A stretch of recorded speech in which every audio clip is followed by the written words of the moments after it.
Добар ден, почитувани гледачи, и добре дојдовте во третото издание на Доктор Митов советува.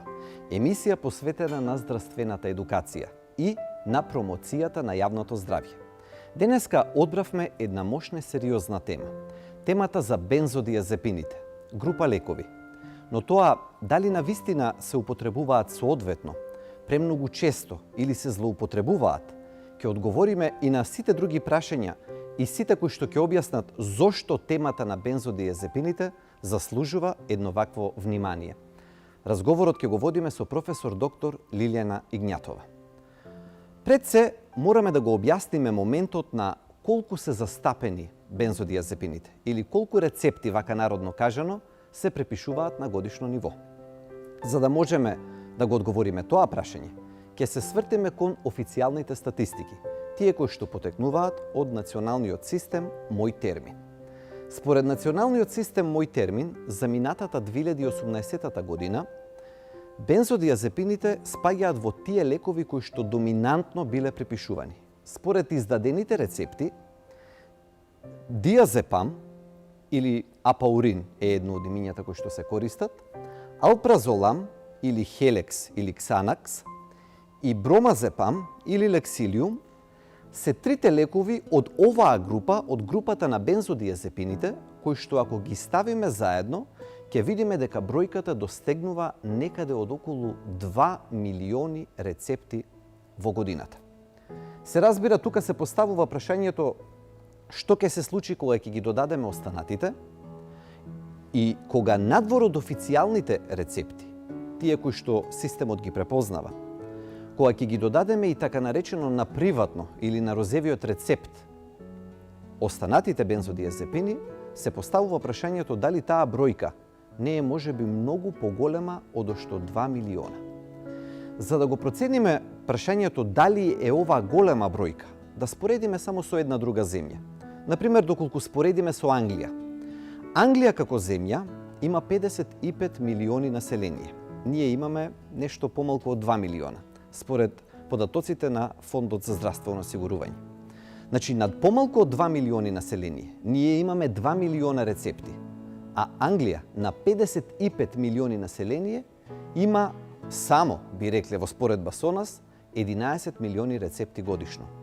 Од почеток, споредувајќи се и со други земји, секогаш ќе се истакне тоа дека бензодиазепините се користат кај нас. Сега следува одговорот на прашањето дали тоа е проблем или не е.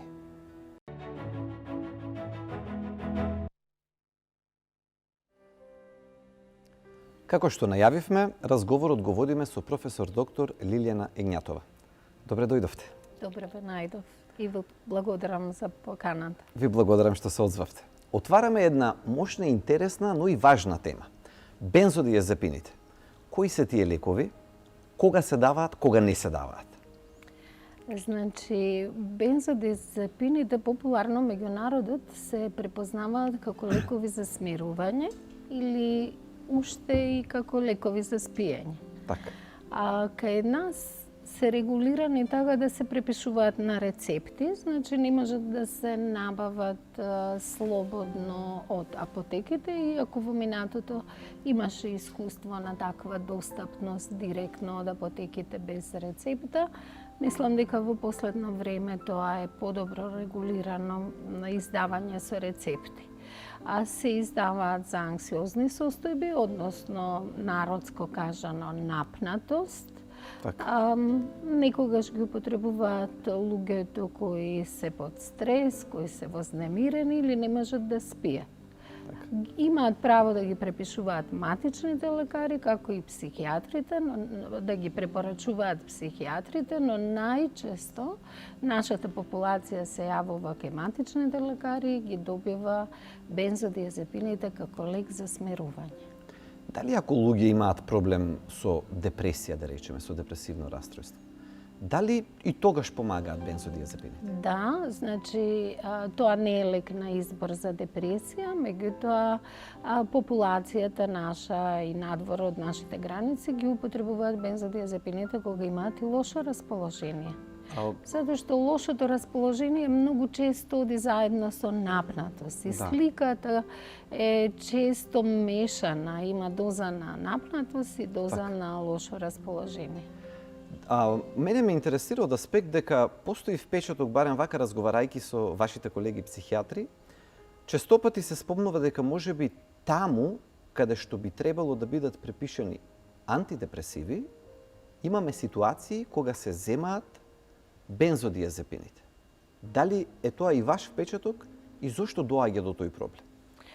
Значи, се слагам апсолутно со овој ваш заклучок дека онаму каде што треба антидепресиви се земаат бензодиазепини. Во дечите на Англија се, например, да не се препишуваат бензодиазепини за такви состојби, дури ни за напнатост. Тоа се случува затоа што стигматизацијата е голема да се јавите на психијатар, а антидепресивите можат да бидат препишани од матичен лекар само со препорака од психијатар.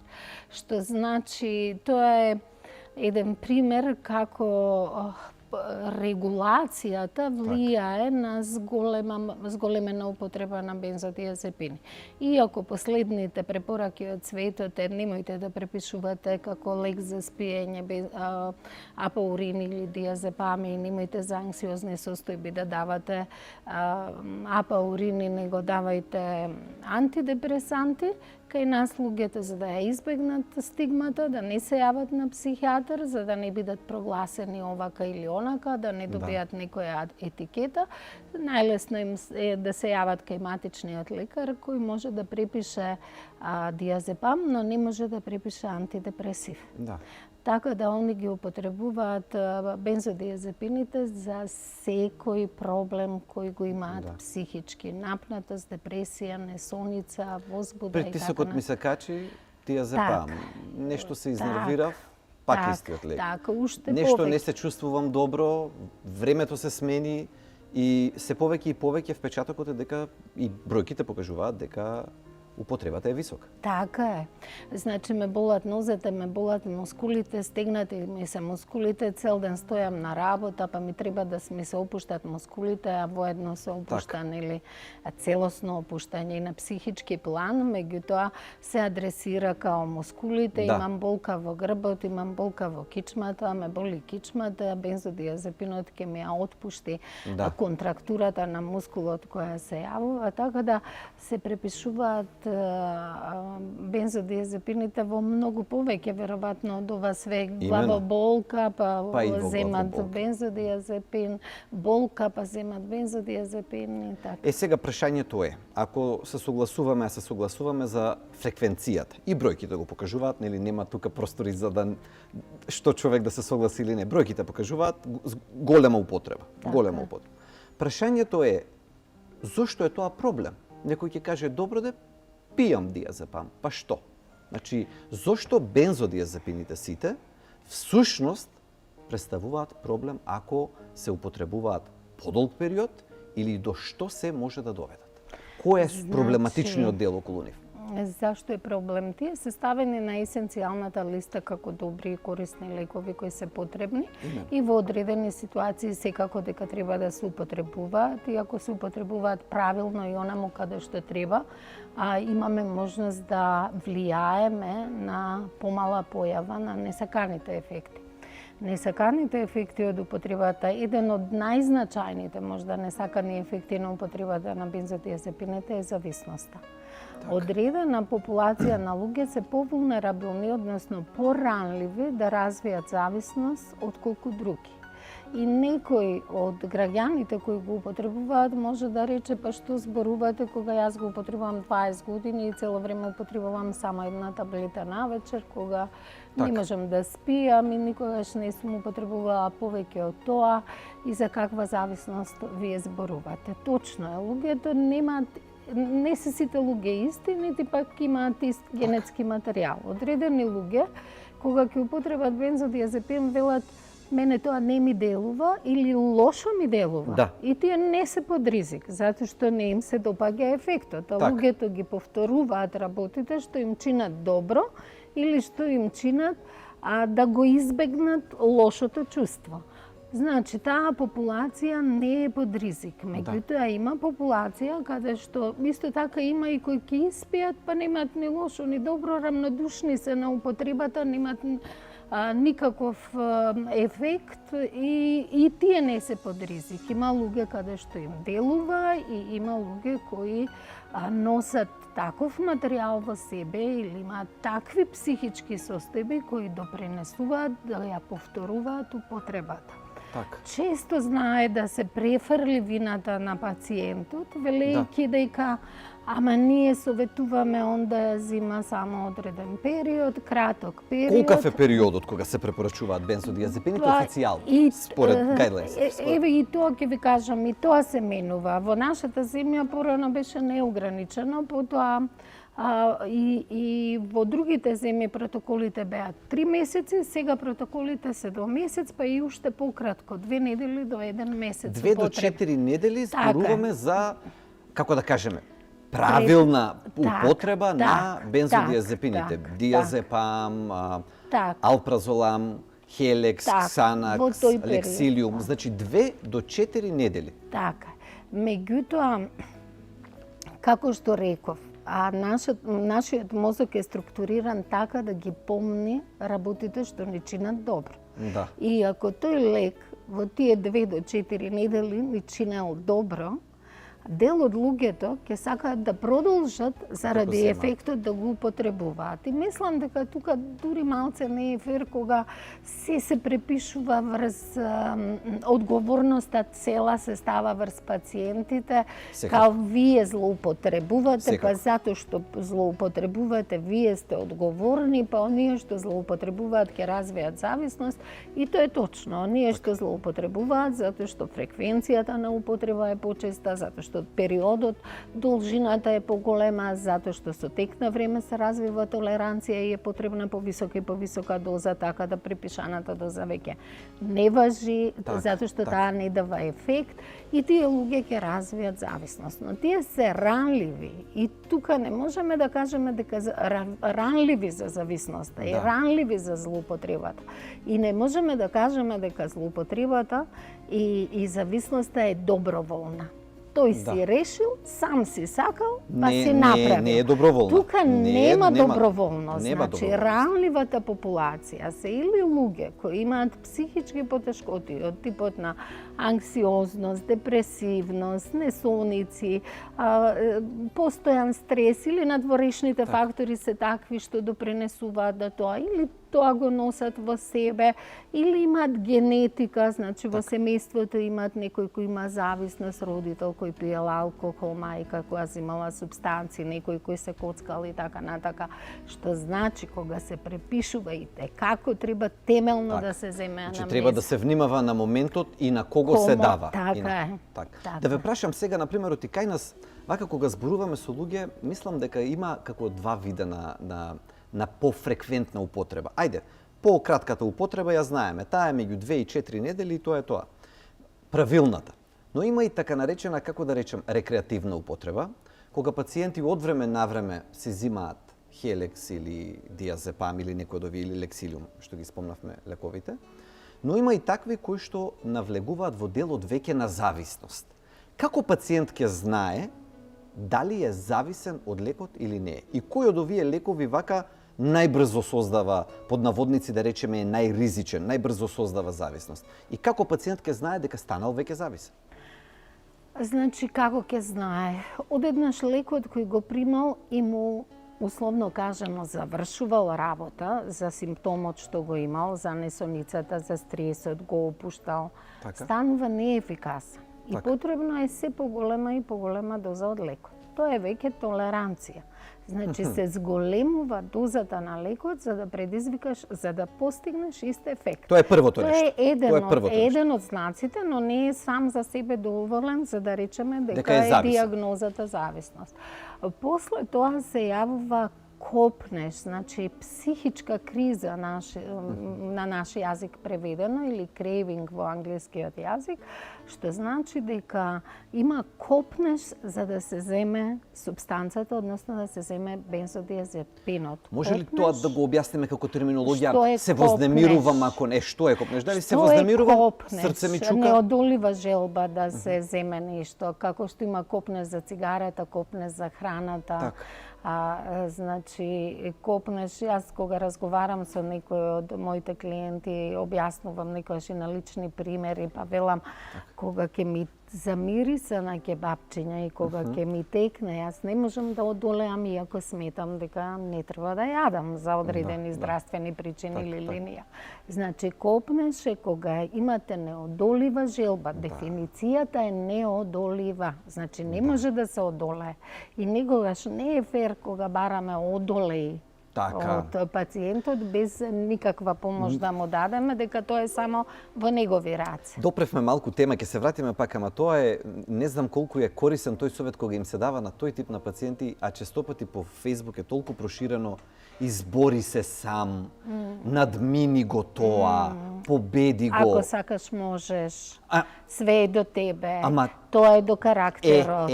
Тој тип на пациенти. Ајде сега, ако зборуваме, например, сега не знам, има замастен црн дроб, па треба да намали малку употреба, да речеме, на сирење, на заситени масти, тоа е во рамките на можноста на пациентот. Да не ги или ако треба, например, да пешачи малку повеќе.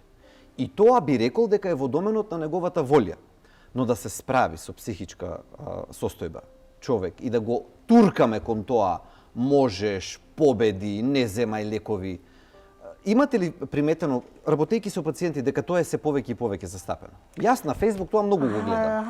Јас апсолутно се слагам со вас, само не довршив дека покрај психичката криза и толеранција има и физички знаци, значи пациентот... За зависност, дека кога зборуваме, да ја заокружиме сликата за зависност. Значи, зависноста се манифестира покрај со толеранција, покрај со неодолива желба да се земе субстанција и со физички, телесни знаци, кога субстанцата не е внесена, од кога она почнува пола од неа си заминува од телото, односно да се намалува нивото во крвта, а чим нема во крв, нема ни во мозок, нели?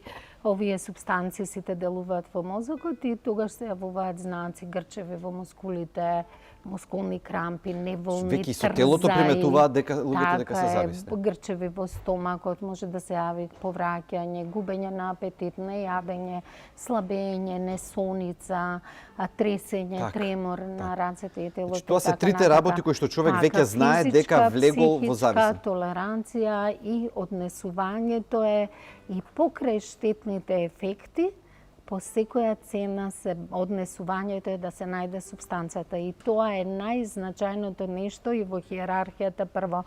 Веќе ништо друго не е толку важно колку што е важно само да стасам до тоа. До субстанцијата, значи тоа е зависничко однесување веќе имаат луѓето. За овој моментот, да. Кога зборуваме веќе, кога ја опишавме како изгледа зависност, на оние што се занимаваме со таа проблематика и ни е јасно дека не само што нема да му помогнеме, него ќе му ставиме товар, јас некоја сликовито кажувам, ко вреќа цемент да му ставиш на пациентот и да му речеш ајде сега трчај, наместо да му олеснеш за да он може да се полесно движи. Колку е фер на тие луѓе да им се каже избори се. Апсолутно се слагам, затоа што они тогаш имаат чувство дека сите може да се изборат, само он не може, он не е доволно добар, он не е вреден, неговата само доверба ја намалуваме, он има грижа на совест заради тоа, депресијата ја потенцираме и со таков човек кој не е ојак, наместо да го јачаме и да одиме заедно со него како тренер со клиент да поминува низ проблемот, ние му велиме се е до тебе, све е до карактерот, ако ти сакаш можеш, тоа се крајно штетни пораки. Да.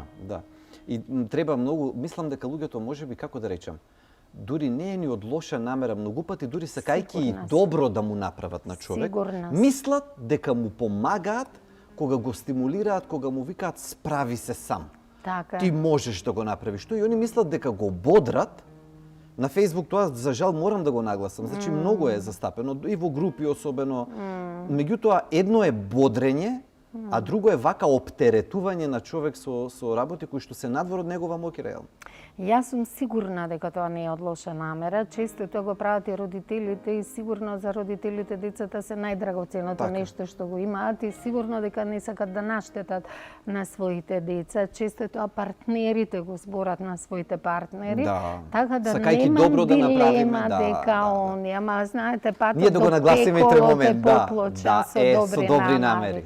Така, и некогаш од клиентите имам фидбек да викаат ве молам више не ми правите добро. Ве молам веќе престанете со добри, не се обраќаат за оние што им прават добри. Само престанете да ми правите добро. Или има многу често употребуваат фразата која е многу вистинита, вие мене не ме разбирате. Што е точно, затоа што ако ние го разбереме, него ќе знаеме дека е добро да го минуваме патот заедно. Заедно, без да го туркаме. И така, без да го товариме и без да му ги слабееме силите за да поминува ни сериозен предизвик кој стварно не е лесен да се мине. Сега бензодиазепините, освен моментот на зависност, кој што ќе продолжиме да го обработуваме до крајот на емисијата, кои се другите ефекти кои што тие ги имаат врз здравјето долгорочно, кои што се докажени? Зборим, за несаканите зборуваме. Значи, како и повеќето лекови, нели, они може да јетрата е лабораторија, црниот дроп е лабораторија на организмот, така да се преработува преку неа и употребата на лекови, било кои па и бензодиазепини не се корисни за јетрата, понатака не се корисни за мозокот во смисла на меморија и когнитивни функции, ги нарушуваат когнитивните функции, има заборавеност, може да развијат дементна слика, некогаш влегуваат во ризично однесување, не некогаш, него често влегуваат во ризично однесување и не се сеќаваат ништо, да не збориме за собраќајот, ризиците. Собраќајни несреќи. Да, собраќајни несреќи заради употреба, особено комбинација од тим. Некогаш и тоа е често кај оние што се ранливи за зависност, употребата многу ретко е само бензодиазепин, има комбинација алкохол, канабис и така натака. За нив уште се вели за бензодиазепините, вели лесно е да се стане зависен од нив, но извонредно тешко е да се надмине зависноста од нив. Така. Оти сакам да го истакнеме моментот да не остане впечатокот кај некого дека добро ќе го земам, кој да е од овие лекови бензодиазепините за кои што ги збориме, ќе станам малку зависен одреден период, ама после ќе престана. Овој дел ве молам да го објасниме, зависноста и повлекувањето од зависноста од бензодиазепините. Мислам дека е тема која што не е доволно јасна во јавноста. Така, како што на почетокот реков, наја група која е ранлива за развој на зависност уопште, таа ќе развие и побрзо зависност. Иначе зависноста, осим од лицето кое го употребува, зависи од фреквенцијата на употреба, дозата на лекот. Колку повисока доза, колку поголема фреквенција, може да се развие зависност. Така да не е еднакво, можеби и не е фер, но тоа е вистината. Едни луѓе стануваат побрзо и полесно зависни, други луѓе стануваат потешко или не стануваат зависни. Оние што се по поголем ризик да стануваат зависни, тие имаат и сериозен проблем да се тргнат од лекот понатака. Додека она што е важно, дека никој не е имун да развие зависност. Да не сме многу премногу самоуверени кога ги користиме нив. Дека јас припаѓам на групата која нема да створам зависност. Сам си одредив. Не е тоа баш така. Секој може да развие зависност, но она ранлива популација многу побрзо развива зависност и многу потешко може да се тргне од супстанцата. Некои од луѓето, точно е и тоа, мислам, за волја на вистината, немат никаков проблем и после подолг период од 1 месец да се тргнат од бензодиазепинот и да немаат проблем. Така. Ама поголем дел и оние вулнерабилните некогаш Јас као лекар дури страшно ми е да го изговорам, ама никогаш е невозможна мисија кај некои лица. Кај некои пациенти. Сега, например, друго нешто што би сакал да истакнам, ако еве веќе разговаравме за фреквентната употреба, за честата употреба и за можноста за станување зависен. И кажавме, некој можеби веќе се препознае овие три моменти на зависност. Што треба да направи пациент ако сега веќе утврдил дека се препознал во тоа што го кажавте вие, дека спаѓа во луѓето кои што се зависни од бензодиазепините? Значи, оваа зависност е сериозна зависност и јас како лекар често го избегнувам терминот дроги, зборувам за супстанци, пошто другата е врзана за илегални супстанци, па луѓето сметаат ако е нешто друго илегално е пострашно, а ако е нешто легално е побезбедно. А тоа не е така, нити со алкохолот, нити со бензодиазепините. Тоа се две супстанци кои двете се легални, а нивните абстиненцијални симптоми се најсериозни и како две субстанци кои во абстиненцијална криза може да се животно загрозувачки абстиненцијални кризи, тоа се тие две субстанци, баш легалните. Баш бензодиазепините и алкохолот. Меѓутоа темата сега е за бензодиазепините. Бензодиазепините тешко може лице да ја решава кризата сам. Така. За жал нема некои програми специфични во земјава за разрешување на бензодиазепински кризи, особено кога станува збор за употреба на повеќе субстанции. Од оние кои развиле бензодиазепинска зависност, може да имале и употреба на алкохол и бензо или друга субстанција. Но во секој случај не станува збор за ситуација за која што да земе пациентот сега да каже ај сега ќе земам да ги кршам опчињата, па помалку да пијам. Сакам да речам, ова е состојба што бара стручна помош. Што бара стручна помош и уште повеќе од тоа. А во одредени ситуации, во повеќето можеби каде што имаме сериозна зависност, за таа помош не треба да се дава во вонболнички услови, него треба 24-часовно болничко пратење. Значи, затоа што има многу ризици, може прескати, не ги спомнавме психичките ризици, зборувајќи за црниот дроб, нели, за соматските несакани ефекти.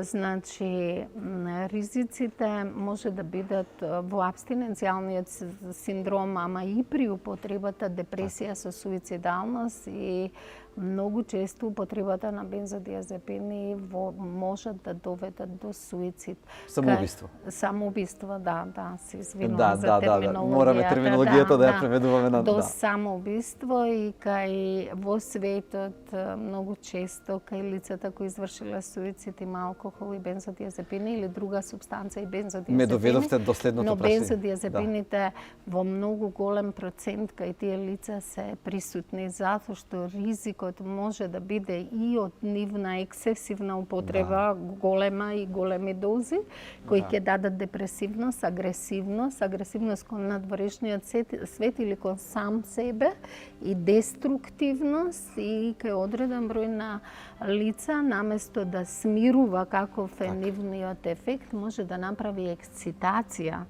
возбуда и вознемиреност, агресивност, деструктивност, ризик по луѓето околу него и може суицид, ризик по сам себе, а во абстиненцијалниот синдромите како исто така се јавуваат панични атаки, депресивни состојби, суицидални мисли и абстиненцијалната криза може да предизвика самоубиство. Заради тие причини добро е да биде 24-часовно и болничко следење, осим ако не станува збор за некои лајт корисници, што велиме лесни корисници, кои не се на високи дози, значи немаат коморбидни психички состојби така жестоки, значи тогаш можда може да се обиде амбулантски, односно ванболнички да се дефинитивно третира. под контрола на лекар. Така е. Тоа што го спомнавте и вие пред малку, толку многу познати личности во светот, Майкл Джексон, Витни Хјустон, сите кои што направија, нели, самоубиства во изминатиот период, крвната анализа подоцна излегува и вели кај сите нив беа најдени бензодиазепини. Така. Има ли некоја комбинација на бензодиазепините со други лекови или со алкохол, која што е особено опасна? Значи, кај вулнерабилната, кај ранливата група, односно кај зависниците, и во свет и кај нас имавме сериозна појава на употреба на опијатни дроги во време на како да речем, епидемијата на опијати со бензодиазепини. Така. Значи, немавме проблем со хероинот кој е илегална дрога, затоа што лекот кој се дава, метадон или бупренорфин, го решаваше хероинот и го блокираше ефектот на хероинот, така да ако се земе хероин, блокиран е ефектот, нема да се почувствува. Меѓутоа, ако дозгора врз твојот лек ставиш бензодиазепин, го добиваш ефектот на дрогираност, да речем, или хај, или седација, оној кој се бара од клиентот. Никогаш да се постигне, заради тоа немавме никаков проблем, хероинот многу брзо беше заборавен, меѓутоа бензодиазепините влегоа во употреба и кај таа популација и во свет, и во Европа, и во Америка имаме сериозен предизвик со кој тешко се справуваме кај тие клиенти да го напуштат и да се откажат од употребата на бензодиазепин, и тоа се тие што пред малку ги спомнав, некогаш е и невозможно. Оти нема замена, нели, за бензодиазепините? Нема субститут, така. Да, и така. тоа нивната зависност дополнително и додава една тешка нова димензија. Кај сите зависности, рецидивите, односно повторно употребата на супстанца е многу присутна, и то не само кај сите зависности, кај сите хронични болести. Кај астмата, ако го прекинете лекот, астмата ќе се врати. Ако ги прекинете антихипертензивите, хипертензијата ќе се врати. Так. Значи, ако го прекинете инсулинот, диабетот ќе се врати. Така и овде, ако го прекинете лекот, она што е заменителна терапија, ако постои, болеста ќе се врати во 90% од случаите за некои супстанци, за некои 50% од случаите, што е оптимистичен процент, можам да речам. Меѓутоа, некогаш не е ни прашање дали, него кога ќе се случи рецидивот, и ако се случи рецидивот, не треба да се обесхрабрува пациентот, него треба трката и кругот да го вртите многу пати, веројатно. Овие теми, особено за зависностите кога збориме, дефинитивно зборувајќи за бензодиазепините ги допираме. Сега можеби ќе им се види малку, како да речеме, чудно на гледачите, од кај почнавме, кај стасавме. Почнавме од еден диазепам, навидум едноставен, навидум секој го употребува, нема проблем, меѓутоа еве се одмотува клопчето и се презентира големата слика на опасноста на бензодиазепините. И како долгорочни последици по здравјето, како што ги кажавте, но и зависностите. Но во решавањето на овие ситуации, нели, не пристапуваме со покажување со прст, ниту кон пациентите или клиентите, како што ги именувате вие, ниту кон матичните лекари, ниту кон специјалистите психијатри. Туку треба да зборуваме за големината на системот и за неговата поставеност во правец да создава или да не создава зголемена употреба или злоупотреба на бензодиазепините. Така, како тоа да се регулира, односно регулатива да се направи некоја и да се користат можда добрите пракси од другите земји, каде што гледаме дека се намалува употребата или успешно се справуваат со тоа, но да сум искрена, е многу комплексен проблем уопште зависноста од сите супстанции од бензодиазепините. Бара многу инвестиција и во човечки ресурси, и во програми, и во едуциран кадар за еве уште едно начин на листата на работи што треба да се направи во нашиот здравствен систем. За да се адресираат проблемите, за да се препознаат. И јас како разговарам често со моите клиенти, најпрво правам психоедукација. И проверувам докај се со проблемот на употреба на бензо, дали можеби имаме злоупотреба, употреба или имаме веќе зависност и доколку немаме зависност, најотворено им кажувам, ова е период кога можем да ти помогнам и ти можеш да си помогнеш. Так. Меѓутоа, ако ова отиде во зависност, верувај ми, ќе биде многу тешко. Она што е важно, јас искуствено што сум го заклучила, е дека затоа што тешко се справува, многу тешко се справува со бензодиазепинската криза и со постигнување на абстиненција, многу е важно да се превенира. Значи, Так. сите мерки треба да бидат во И тука правец системот на во правец на превенција, кој препишува, како се регулатива. препишува. Да. Значи, не може така лесно да се препише бензодиазепин пред да се земе темелна животна историја на пациентот и темелна семејна историја на пациентот, за да знаеме дали е под ризик или не, или на тој пациент да му се препише нешто друго, а не бензодиазепини. Но и алтернативите, давање на алатките во рацете на кажам. матичните лекари. Така е, матичните лекари да имат можност да препишат нешто друго, а не да го имаат само да го имаат бензодиазепинот кој е инстант решение. Така. Многу често пациентите одат кај лекарот затоа што сакаат брзо решение. Така. А лекарот исто така сака брзо решение. Ми се случувало мене пациентите да ми рече најдов супер лекар, јас толку време со вас разговарам, а он одма ми го реши проблемот и јас спијам. А јас секогаш знаејќи, гледајќи ги последиците од тоа, многу повеќе веројатно него другите лекари, затоа што со таа проблематика се занимавам, јас многу често користам хигиено-диететски мерки, советување.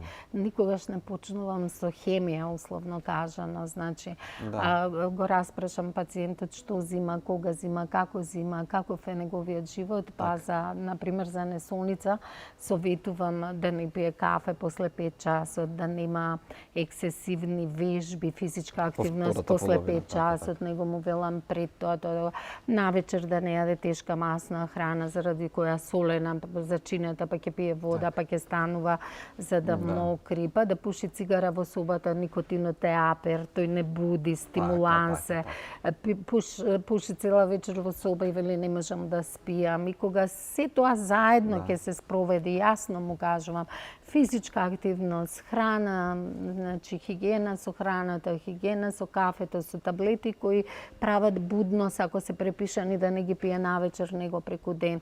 Топол туш пред спиење, масажа пред спиење. Не да се фаќаме веднаш за многу се инстант трудам решение. околу тоа, гледајќи ги последиците. Да. Сега знаете како, нели, не го бараме виновникот, меѓутоа гледаме дека па и секој има што да направи во системот. Ти не е само регулативата, ќе се постави регулативата, но и сите ние останати чинители имаме свој дел. Пациентите, ако веќе не се зависни, не го зборувам тоа, но да не инсистираат на тие лекови, да не ги бараат, доаѓам прецизно, препишете ми сега диазепам или хелекс или било кој.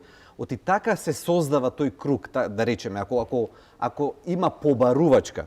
Тогаш матичниот лекар, без да ги бранам колегите, меѓутоа е ставен во една ситуација кога повеќе е веројатно дека ќе препише одошто не. Токму заради овие притисоци за кои што зборувам. Настрана за луѓето за кои што веќе имаат зависност. Нели, тој момент целосно го разбираме. Но и давањето на алатките во рацете на колегите матични лекари, да имаат и друга, не само бензодиазепинската терапија за соодветните состојби, но можеби и психоедукација на населението дека одењето на психијатар, уште збориме на таа тема, 2019 година, дека не е проблем. Напротив, дека се решаваат проблеми кај психијатрите, а не е проблем самото одење кај психијатар. Психоедукацијата е како е важна, стигмата е сериозен проблем уште и во присутна. нашата не уште, него е убаво присутна. Убаво, силно присутна, да. Да, во нашата земја но не можам да кажам дека на друго место ја нема. Не е уопште различно во многу земји. Стигмата со психијатар и со зависност, иако има некои земји каде што психијатарот е престиж, можеш да го имаш. Например, Швајцарија е земја каде во основниот пакет е психијатарот. Значи, во пакетот на осигурувањето здравствено, како кај нашто има матичен лекар, матичен гинеколог, матичен стоматолог, има матичен има и психијатар. Да. И тогаш граѓаните го гледаат како можност. Ова мене ми е платено, па можам да го искористам, па затоа ќе го И е доближено повеќе до нив, сведено на ниво на матичен психијатар. И то уопште не е лош модел, затоа што таму нема стигма. Оти сите велат, ова сум го платил, па знаете, менталитетот е зашто да не го употребам. И таму сега вака може да звучи малце карикирано, но има многу повише психијатриски ординации него пилјари велат во земјата. Што ме на ниво на матичен психијатар? Да, значи тоа се добри пракси кои може да повлијаат на намалување на стигмата, психоедукација и на колегите. И на колегите, и на општата јавност. И едукација секако на матичните лекари за да се справуваат, затоа што вие велите јас не дека ги бранам, јас баш сакам да ги бранам матичните лекари, затоа што они се многу често истурени и се во немили ситуации, каде што регулативата вели не препишуваја, а ние имаме произведени зависници кои им треба 5 кутивчиња, 6 или... И што да направат сега? Точно тоа, како да не ги бранам, кога малце е доцна за таа категорија на луѓе која веќе развила зависност, ние да преземаме мерки. Тие мерки треба да се преземат за да превенираме ново производство на луѓе кои се зависни, а за овие треба веројатно други програми за и така. Но во секој случај едукација е потребна и регулатива е потребна. Професор Игњатова, многу ви благодарам што одвоивте време. Ова е многу важна тема. Ние пак ќе разговараме. Во континуитет сега на нашиот разговор ќе имаме еден краток прилог, разговор со колешка матичен лекар, баш да ни го објасни моментот на тоа соочување. Многу ви благодарам уште еднаш и ќе ни бидете драг гости во следна прилика. Ви благодарам и на вас што ме поканивте и што отворивте оваа тема во јавноста. Ви благодарам. Еве во ординацијата на доктор Софија Крстева, матичен лекар, за да го поставиме прашањето. Колку пациентите доаѓаат со барање за препишување на бензодиазепини? Здраво, јас сум доктор Софија Крстева, матичен лекар. Јас практикувам во мојата ординација да ја применувам персонализираната медицина, интегративната медицина во лекување на моите пациенти. Што тоа значи? Тоа значи дека ист лек може да причини различни ефекти кај различни пациенти.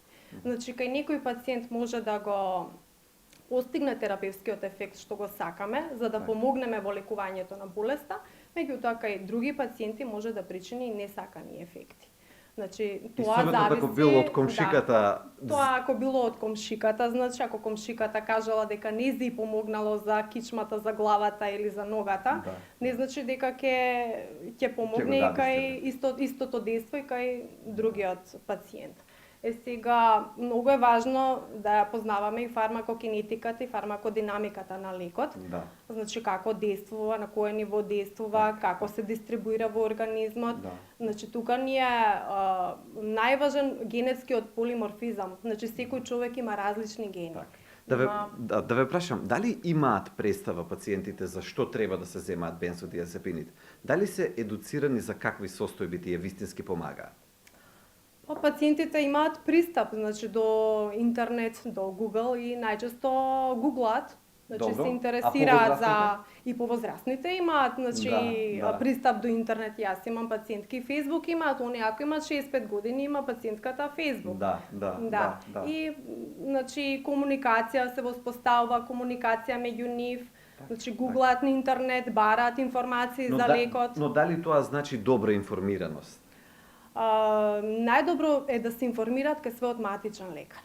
Затоа што имаат соодветна болест или специфична некоја здравствена состојба која што изискува, односно има налага потреба од специфично лекување, да речем. Постојат ли алтернативи? Дали може да се даде нешто друго наместо бензодиазепин, а да помогне за таа ситуација за која што зборуваме кај конкретниот пациент? Бензодиазепините имаат најголем ефект во лекувањето, значи на анксиозните расстройства, анксиозните состојби. И И најчесто ги мешаат бензодиазепините со антидепресивите. Значи, депресијата е посебна расстройство, посебна здравствена состојба, анксиозноста е посебна здравствена состојба. Значи, има различен пристап на лекување. Да. Сега секогаш постојат алтернативи, најчесто бензодиазепините ги применуваат за вовед во сон. Значи затоа што има и хипнотично дејство. Меѓутоа има и други хербални препарати, хербални медикаменти кои што можат да помогнат за полесно воведување во сон. И циклусот будност и сон си има и свој биоритам. Значи треба да го воспоставите самите. Доктор Крстева, ви благодарам многу. Во наредна прилика ќе отвориме и други теми кои што се многу важни, бидејќи матичниот лекар е столбот на здравствениот систем.